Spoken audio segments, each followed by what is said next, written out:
قرآن مجید میں وضو کی فرضیت کا بیان۔ اللہ تعالیٰ قرآن کریم کی سورۃ المائدہ میں ارشاد فرماتے ہیں، یا ایھا الذین آمنوا اذا قمتم الی الصلاۃ فاغسلوا وجوہکم وایدیکم الی المرافق وامسحوا برؤوسکم وارجلکم الی الکعبین۔ اے ایمان والو، جب تمہارا نماز کے لیے کھڑے ہونے کا ارادہ ہو تو وضو کے لیے اپنے چہروں کو، اپنے ہاتھوں کو کونیوں سمیت دھو لو اور اپنے سروں کا مسح کرو اور اپنے پاؤں ٹخنوں سمیت دھو لو۔ اب دونوں ہاتھ تین تین بار پونچھوں تک دھوئیے۔ نل بند کر کے دونوں ہاتھوں کی انگلیوں کا خلال بھی کیجیے۔ کم از کم تین تین بار دائیں بائیں اوپر نیچے کے دانتوں میں مسواک کیجیے اور ہر بار مسواک کو دھو لیجیے۔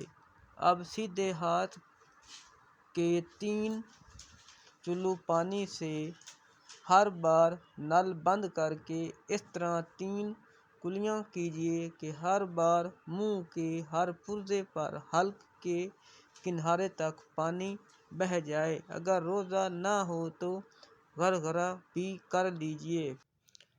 پھر سیدھے ہی ہاتھ کے 3 چلو، اب ہر بار آدھا چلو پانی کافی ہے، سے ہر بار نل بند کر کے 3 بار ناک میں نرم گوشت تک پانی چڑھائیے، اور اگر روزہ نہ ہو تو ناک کی جڑ تک پانی پہنچائیے۔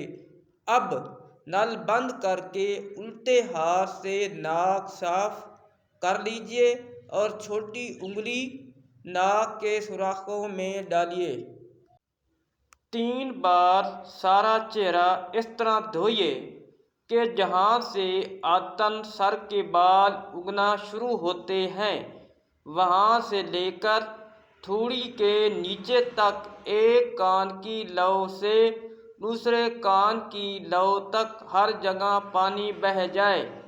اگر داڑھی ہے اور احرام باندھے ہوئے نہیں ہیں تو نل بند کرنے کے بعد اس طرح خلال کیجیے کہ انگلیوں کے گلے کی طرف سے داخل کر کے سامنے کی طرف نکالیں۔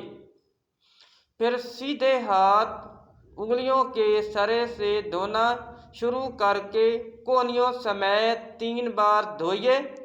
اسی طرح پھر الٹا ہاتھ دھو لیجیے۔ دونوں ہاتھ آدھے بازو تک دھونا مستحب ہے۔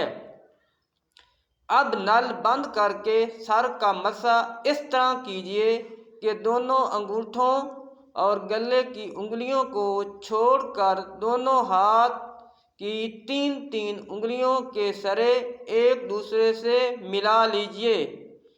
پیشانی کے بال یا کھال پر رکھ کر کھینچتے ہوئے گدی تک اس طرح لے جائیے کہ ہتھیلیاں سر سے جدا رہیں۔ پھر گدی سے ہتھیلیاں کھینچتے ہوئے پیشانی تک لے آئیے۔ گلے کی انگلیاں اور انگوٹھے اس دوران سر پر بالکل مس نہیں ہونے چاہئیں۔ پھر کلمے کی انگلیوں سے کانوں کی اندرونی سطح کا اور انگوٹھوں سے کانوں کی باہری سطح کا مسح کیجیے، اور چھنگلیاں یعنی چھوٹی انگلیاں کانوں کے سوراخوں میں داخل کیجیے اور انگلیوں کی پشت سے گردن کے پچھلے حصے کا مسح کیجیے۔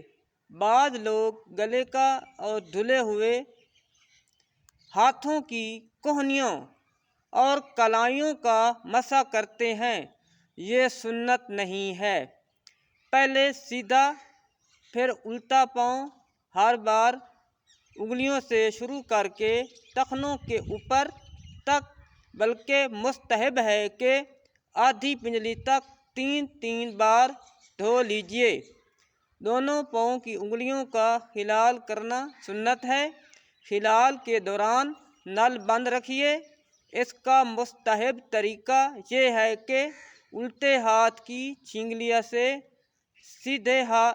سیدھے پاؤں کی چنگلیاں کا ہلال شروع کر کے انگوٹھے پر ختم کیجیے اور الٹے ہی ہاتھ کی چنگلیاں سے الٹے پاؤں کے انگوٹھے سے شروع کر کے چنگلیاں پر ختم کر لیجیے۔